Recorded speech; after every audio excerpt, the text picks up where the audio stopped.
Hello everybody, welcome to the channel. I'm James, and today I'm going to start some of the initial steps in building our Aeromite off of our plan set here. So this is the second video in this series, and you can check out that first introduction video that I posted about a week ago or so, where I talk about the plane, the plan, and everything else related to this. So today I'm going to go ahead and start making some initial steps in the build. And if you hear a little noise, that's because we have some rain right now, so it's kind of a perfect time to build, to get a little bit of rain going. It's perfect build weather. Okay, so today, like I said, I'm going to go ahead and do some initial things, kind of preparing for the build. And I wanted to start out by just sort of mentioning, I'll mention it, I'm going to bring it up probably throughout the build as I do this, and I brought it up in the past. And the thing to keep in mind is, and I'll say it right now, is that I am not an expert at building RC planes, and I'm going to approach this build the way I think I need to, based on my experience, which is limited, and based on the tools that I have sitting around here and this and that. So in any case, as I build, I know that in some situations, probably maybe more often than not, who knows, I'll have to change my mind about how I want to build it. Maybe I'll do something and I'll go back and I'll look at it and I'll think, well, that was sort of not the best way to do that, and this and that. So my thing is, I just wanted to put out there that, again, I'm not an expert, and when you're building planes and building things like this, you know, just come up with your own way of doing things. I don't believe that there is a strict right or wrong way to do any of this. And, you know, there's good methods, and there are methods that maybe aren't so good that you have to learn from and such. But there's no, you know, I don't look at it like, you know, the RC building police aren't going to come and like kick your door down because you didn't use what I did or this kind of thing. So just keep that in mind. I think this should be fun, and this is the whole point of all this stuff, is to have fun with it. So, you know, if you're interested in doing this and you're interested in building off a set like this, you know, check it out. Look at what I'm doing and, you know, kind of see how I'm doing it, but also check out other websites and get other information, because that's the best way that we all learn and such. Plus, you know, the other thing about this is that this plan set came from, you know, this is over 20 years old, I think, maybe older than that. There's some verbiage on here. This was developed in the United Kingdom. And so there's a little bit different terminology and such on this plan. So I may not be using the exact materials that are shown here. I may not be able to get the exact materials because, you know, like anything else with the RC plane sort of building community, our resources are getting kind of limited, and I'll go into that a little bit, you know, regarding the wood here. I went and I purchased some wood today. I didn't want to try to get all the wood I possibly could think about for getting this kit, so I know I'm gonna have to go get more. But I went to a local hobby shop and I was able to get a stack of wood here and get a lot of it, mostly for the fuselage and some of the wing stuff. And it looks like a lot, but really it's not. And I also had some stuff, this stack back here. This was stuff that I had sort of in my scrap boxes. I went through and I pulled out some things that I may need, that I thought I could use. So this stack of wood is probably, well, I know it's more than I need. And that brings me to another point about this in terms of building a kit from plans, is that when you go buy your wood, you're going to be subject to buying the pieces of wood that are available. Like, you know, this is just a standard 3-inch by 36-inch. I think this is like a 332-inch piece sheet right here, right? And just as an example, I may not need all this for this particular build. I may only need a portion of this, but I had to buy the whole thing. So the problem is, or something to consider when you're doing this, is you're going to end up buying, in most cases, you're going to end up buying more wood than you need. But that's not too bad, because you put that stuff in your storage and then you have it for later builds. The other thing is that, again, sourcing the wood. Back in the old days, you go to your local hobby shop and they had a big case of balsa wood and plywood and such for building and repairing planes. But as we've been talking about, and as we know, this particular segment of the hobby, the RC hobby, building and building off plans and building RC planes, is sort of, you know, been on the decline. And a lot of places don't carry stuff like this. In fact, my local hobby shop, it's pretty much picked over. I traveled a further distance today to go find this. If you can't find it at a local hobby shop, you can go on to places. I'll name a few websites. Of course, Balsa USA still sells wood. SIG, I'm not sure what they're doing. They say they sell wood, but you can check out SIG. And of course, the big one, which I think is still around doing well, is Midwest. I think it's the name of it. It's Midwest. They sell wood, but you have to order it. So, you know, you're going to have to think about ordering and getting the right sizes and that kind of thing. So it's not as easy. Obviously, it's a little bit harder to get all the wood than buying a kit with it all in there. Okay, and another thing I'll mention, and I did mention this in the introduction video, is that I have 3 sets of the plans, or 3 copies of the plans. I have one copy that I'm going to be building on. I'm not going to be building, this isn't my setup yet. I got to get my building board out and such, but I just have a piece laying here. But I'm going to have a set that I build on top of, that I use to line everything up in and glue on top of and such. That'll be the base. Then I'm going to have a set which I'm going to use to cut all the templates out of. So this is going to look like one of those snowflakes, you know, when you're at Christmas time when you're little kids. It's going to have, this is going to be completely cut up. So I'm going to be using one just to cut my templates and such. And then I just printed another one just for reference to have. So as we go along here, if I need to point to something or look at something, it's right there. And then what I'm going to do, what I decided to do, is I'm going to start with the fuselage. And I'm going to start with the fuselage and then I'll go to the wing. The reason I want to start with the fuselage, and it's not that big of a deal, you can start with whatever piece you want, but the wing is going to have to be doweled into, or it connects into the fuselage with a dowel, and also connects into the fuselage with a bolt on the back here. And I kind of want to get the fuselage finished before I go to the wing, so that when I get to that step of fitting the wing, the fuselage is already built. Not that big of a deal. You could build this and just go back to it, but I'm going to start with the fuselage. All right, then, like any build that I do, whether it's from a kit or not, is I spend a lot of time looking at the plans, the instructions, looking at them over and over again. I spent a lot of time studying them. And because we don't have an instruction manual with this, and we're building off the plans themselves, that's especially important. So I've spent some time really looking at this thing closely. And, you know, we do get, again, you know, this is the Aeromite, and I mentioned it in the previous video. If you're interested in this, it's just the Aeromite. I got this off of Outer Zone. It's a free plan. You can check it out. Check out that initial video because it tells you how I got that. There's a couple other sources, but it does come with, like I mentioned, it does come with this short article. And I'm not going to, I guess that's instructions, and they're not really instructions because it's only a paragraph. It's like a wing. You basically have like a paragraph, maybe 1 or 1.5 paragraphs for the wing, same thing for the fuselage, and this and that. You don't get a lot here. So, but again, look at this, see what it says, but spend some time really looking at the plans. And the reason that's really important is because as you're using the plans to cut the pieces out, you have to figure out what piece, kind of what order you want to cut them in. For example, the side here is one piece. The side of the fuselage here is one long piece, but then it also has a doubler, which is going to use the same pattern. It's just going to be smaller. So the way to approach that is to cut one piece and then cut the smaller piece. Same thing for back here, and I'll show you when the plans here in just a minute. There's one pattern for 2 doublers, F4 and F3, and they're giving you only one. So the way to approach that would be to cut the bigger one and then cut the smaller one off of that one. And this will make sense as I get there. But you really need to spend time looking at everything to make sure you understand it before you dive into it. All the information's here. It's just that you're going to have to look at it and make sure you understand what's going on. I recommend getting some highlighters, pencils, whatever, and make little notes as you go, highlight things, and I'll be doing some of that. I'll show you some of that. All right, so I guess one of the benefits of being a little bit of a pack rat is that I have some boxes left over. I keep my boxes for my planes that I've built for the most part because I have old parts. Maybe I'll throw the plans in them when I'm done, this and that. So I have a couple sets of boxes over there, and I'm just going to use the bottom of one of those to put the wood for this in here, just so I can kind of keep it a little organized. So to start with, this is my building board I'm going to use. I've used this method ever since I was a kid, building the little willows, stick and tissue models and such. This is perfect. This is a 2 by 4 foot ceiling panel, or acoustic ceiling panel, like a drop ceiling panel. You can get these at your local hardware store, hopefully. You can kind of see it's got this pattern on it, which is no big deal. I flip them over. It's stiff and it's really flat, and it's really good for doing this.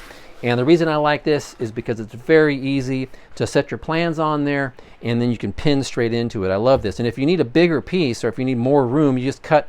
I have a stack of these over there. You can just cut a piece off and just expand it, kind of tape them together. It's really a good method. So that's going to be the base for this build. Let's roll these plans out here. I will say I'm actually really excited about doing this. I got finished building that other plane, the Balsa USA plane I built. It was a big plane, Took a lot of time. I took a little break, did some flying, but I'm really excited to get back into building. I think this is going to be really fun. I hope this is enjoyable for you guys. So here we go. So let's go ahead and start by looking at the fuselage sides. And what you'll note here on the plan is that, first of all, it's flat. Okay, so this is it's like sort of like a box structure. But you'll see here on the plan that the main side of the fuselage is just this piece in here.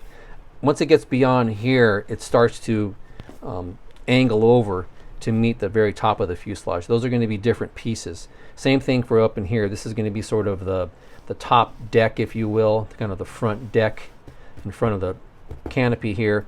I'm going to go ahead and put a hatch in here, I believe. But in any case, so the large arrows point to the line that designates the outer sort of side panel. So what we can do is, I'm just going to go ahead and highlight that.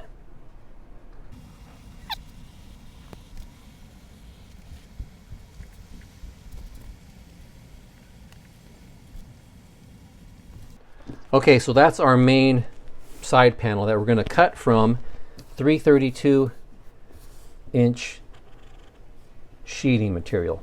Okay. And then inside of that is a doubler, which you'll see here, 332 doubler. That's this guy right here. And it goes to the smaller arrows.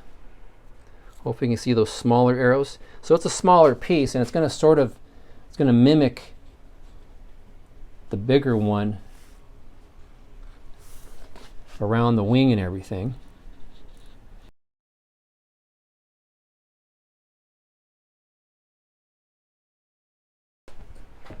All right, so there is the doubler. Again, it's 332.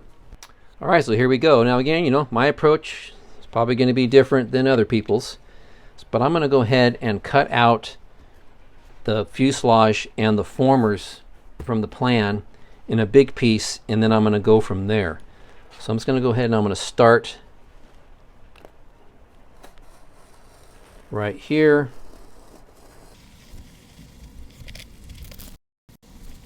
And what I'll do is I'm going to go ahead and take out the whole profile all the way around the rudder.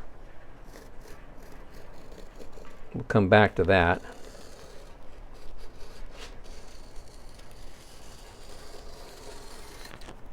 Yeah. We'll leave the ribs on. And I'm going to go ahead and mark on my formers themselves their numbers. Now the reason I'm marking these off is because what I'm going to do is I'm just going to cut these, I'm going to paste these onto the wood, and then I'm going to cut them out, so I'm going to be left with the actual paper on the wood, and I won't have the note next to it. So I'm going to mark it so I keep track of things. Now what I'm going to go ahead and cut out my, I'm not going to cut them perfectly, I'm just going to get them close. Oops. Cut these little patterns out.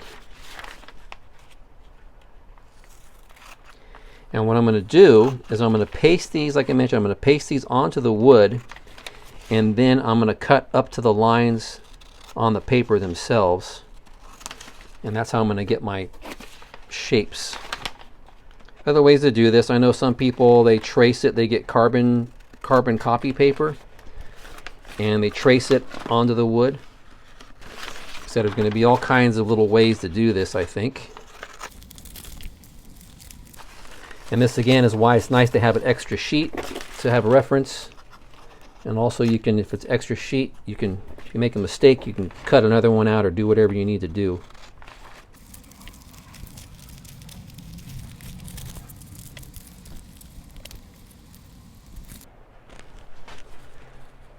Okay, so there's my patterns for my formers or my bulkheads, whatever you want to call them.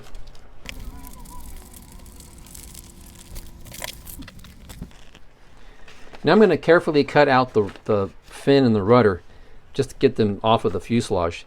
The rudder is pretty simple, but if you look at the fin, it actually goes down into there's a side piece that's going to be angled up to it, but the fin base actually goes onto the top of the horizontal stabilizer. So the fin goes all the way down to here. And I'm going to go ahead and just cut this piece out just to the top of the elevator or the horizontal stabilizer and just get it out of here, get it out of the way. And one thing I'm going to do is when I cut things, I'm going to cut to the outer part of the line. So in other words, I'm going to leave the line on whatever I'm cutting.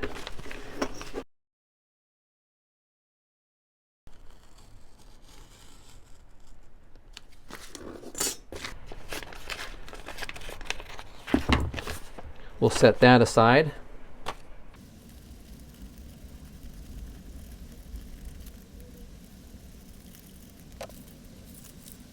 All right, well, I just realized that because this is a long straight top edge here, I can actually utilize the edge of the sheet here.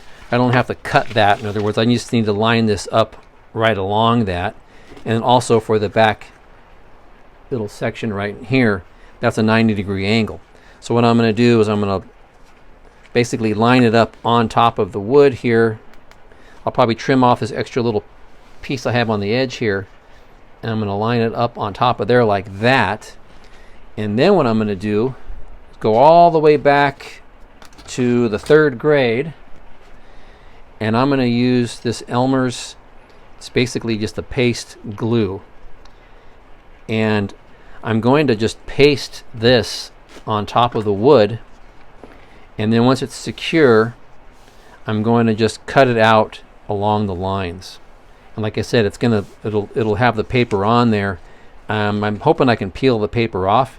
These other ones are going to be the same approach, and same thing for the rib. When I get to the rib, if paper does stay on, it's not a big deal because you don't see it, or I can sand it off or whatever, but that's not my main concern. My concern is to get the right sizing and all this stuff.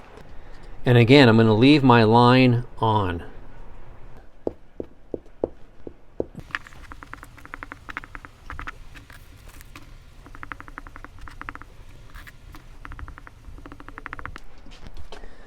All right, let's give it a try.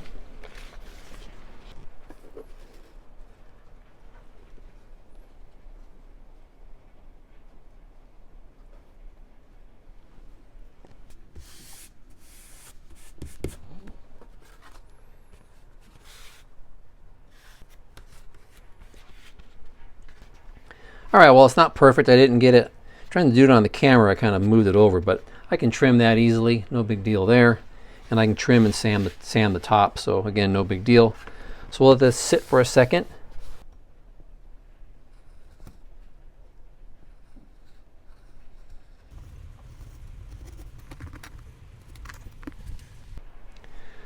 Okay, so I don't want this to move while I'm cutting it, because I'm going to be using basically straight edge to go around here, and also going to be going around here using a sharp X-Acto. And I don't want it to move, so I'm just going to go ahead and pin it down to my board here.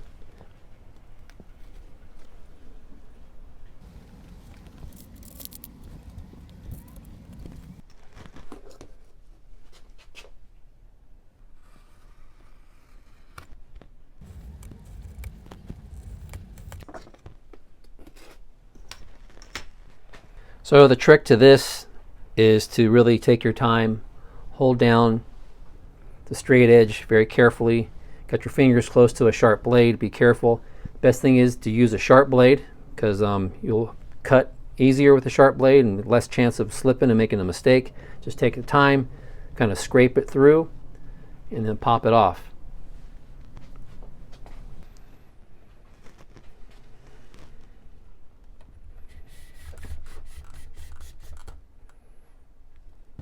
So this edge has a little bit of a curve to it, so I need to be very careful. And I'm going to pull this guy out of here first. It's always harder to cut against the grain, but what can you do?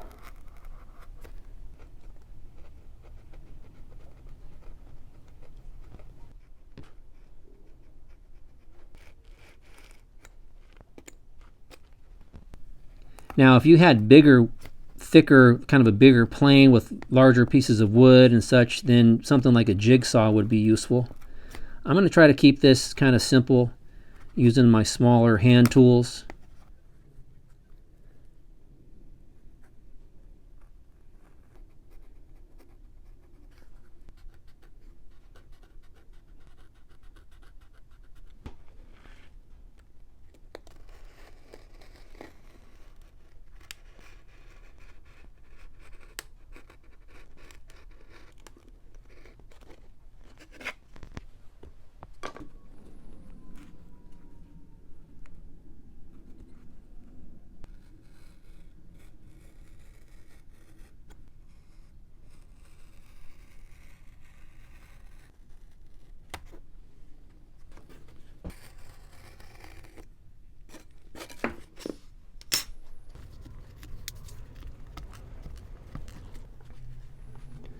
All right, well, there we have it. We have our first fuselage side.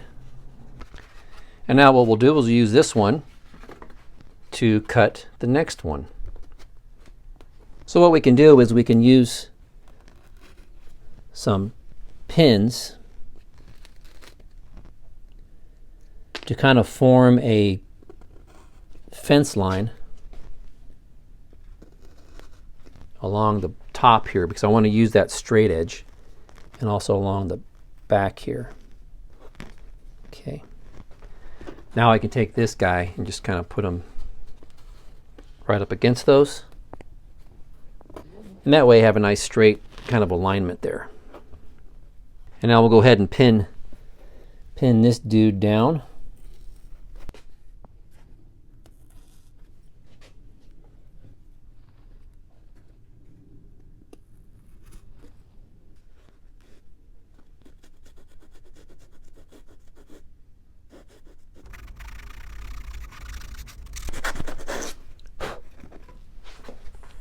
I highly recommend these little Zona razor saws. That's a Z-O-N-A. Look them up. They're really inexpensive, and you can get a set of these things, and they're valuable. They're really great. Get the razor saws. They're very fine. Cut straight lines very easily.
Here's our two pieces now.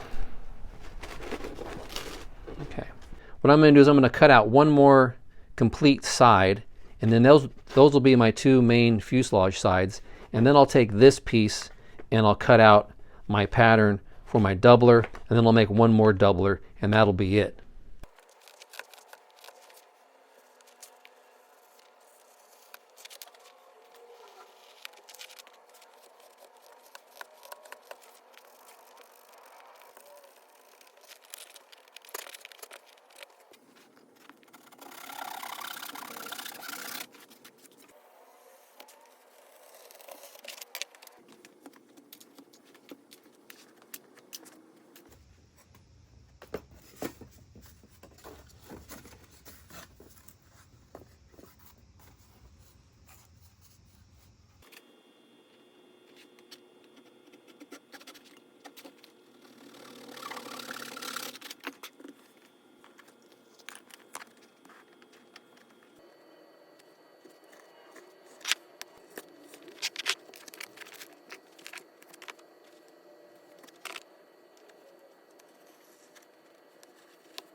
All right, well that took a little bit of time and went through a couple X-Acto blades. You know, you need a sharp blade like I mentioned. It's always hard to kind of cut across the grain. It's like in these spots here, these little corners here where the wing is going to go, but that's okay. And anyhow, I got my doublers. Let's see how these go on here. This will go like this on here. And I got this one back here. Remember to do the mirror image, otherwise you'll screw up. So you want to do that right there, right? You don't want to do, when we glue these together, you don't want to do this like that in that orientation, because you'll have two of the same side. You want to flip it, kind of like looking like a mirror image. Okay. All right, so those are the two main side panels and then the doublers. And what we'll do now is we'll glue these onto here. So to start with, I'm just going to go ahead and pin this rear section down, kind of keep everything so it doesn't move on us.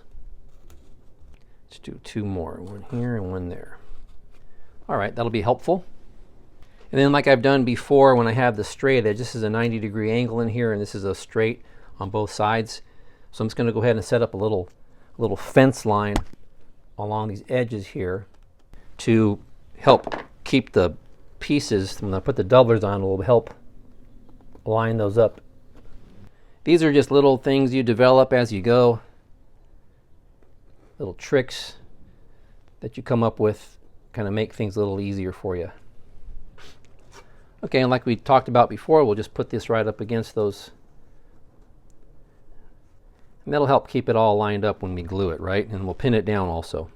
I can actually probably put a couple along this side also if I want.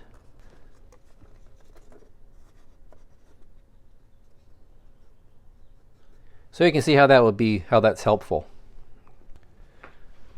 All right, well I should have put some plastic down below between my building board and the wood so that things don't stick, but I forgot to do that. I'm just going to leave it as is and be careful. I don't have my plans under here, so it's no big deal if I get a little bit sticking on there, I have to pull it up. But I'm going to go ahead and use just some basic wood glue. This is just Gorilla wood glue, and this is a water-based glue, and you got to be careful. You don't want to put too much on, because if you have a large sort of surface like this and you use too much, it can tend to warp the wood. So just be careful with it. I'm just going to use a very thin sort of film, the thinnest I can get on there to place it, and then I can come back later around the edges with some thin CA or something to help it kind of get a little stronger. But I think this will be okay. Just want to be careful, and we also want to weight it down, use some weights to hold it down.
You may be wondering why I was just using one glove. Well, I ran out of gloves. I got to go get some more gloves.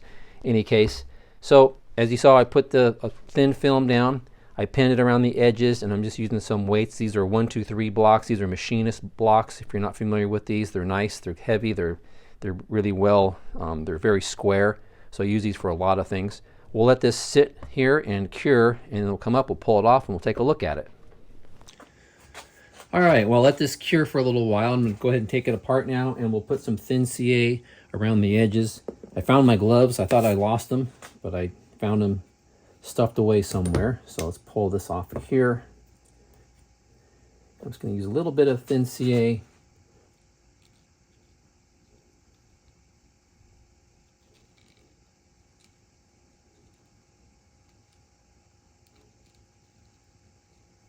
that.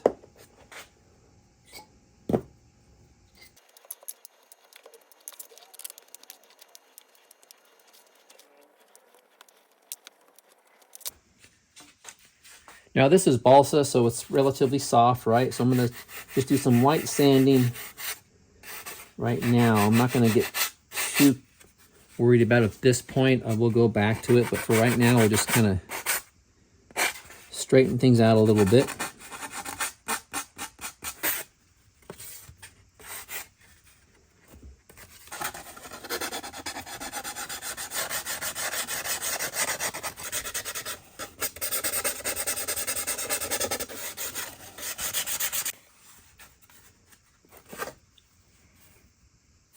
All right, I think these came out pretty good. So again, I'll do some additional sanding when I start to form the fuselage together with the bulkheads and such.